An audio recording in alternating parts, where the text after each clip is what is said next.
Hindi makakaresback ang TNT tropang 5G veteran point guard na si Jason Castro sa mga susunod na laban ng koponan, matapos na matamo ang knee injury sa Game 2 ng Best of 7 semifinal series kontra sa Rain or Shine.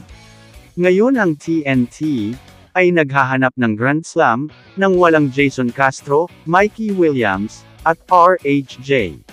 Nahihirapan silang mag-adjust sa pagkawalan ng mga nasabing player. Lalo na si Jason Castro. Elite performer pa rin ba si Jason Castro para sa TNT? Si Jason Castro, madalas na tinatawag na The Blur, ay naging pundasyon ng TNT tropang 5G, sa loob ng mahigit isang dekada. Ang kanyang napakabilis na bilis, pambihirang basketball IQ, at pamumuno sa court, ang naging dahilan kung bakit siya, isa sa mga pinakaginagalang na point guard sa kasaysayan ng basketball sa Pilipinas. Pero habang lumilipas ang panahon, maraming fans at analyst ang nagsisimulang magtanong. Si Jason Castro pa rin ba ang nagliliyab na bituin para sa TNT? Ang karera ni Jason Castro sa TNT ay naging maalamat. Kilala sa kanyang hindi kapani-paniwalang bilis, nakakasilaw na ball handling, at clutch performances. Nakuha ni Castro ang kanyang lugar bilang isa sa mga pinaka-iconic na manlalaro sa PBA. Sa maraming kampyonato, MVP awards, at maraming all-star appearances sa ilalim ng kanyang sinturon, siya ang naging mukha ng TNT sa loob ng maraming taon, na ginagabayan ang koponan sa tagumpay, kapwa sa mga lokal na kompetisyon at internasyonal na mga paligsahan. Galing man siya sa bench o maglalaro ng mas kaunting minuto, si Castro ay nagbibigay pa rin ng matatag na kamay, sa mga sitwasyong may mataas na presyon.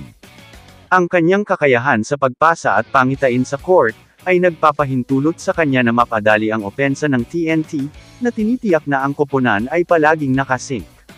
At kapag nasa linya na ang laro, palaging may kumpiyansa na lalakas ang The Blur, kapag ito ang pinakamahalaga. Sa isang kahulugan, maaaring hindi na si Jason Castro ang nagliliyab na bituin ng TNT tropang 5G, ngunit siya pa rin ang gabay na liwanag, ang patuloy na presensya, at ang puso ng koponan. At hanggat nasa sahig siya, palaging magiging bida si Jason Castro, sa mata ng mga tagahanga ng TNT. Sa tingin mo, massive star pa rin ba si Jason Castro, para sa TNT tropang 5G?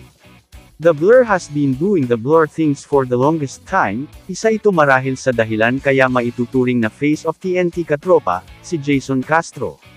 Dahil na rin sa pinapakita niyang magandang imahe sa liga ng basketball, hindi siya ang tipo ng manlalaro na gusto ng center of the spotlight, katunayan hindi kailanman humingi si Castro ng isang panimulang papel, para sa TNT.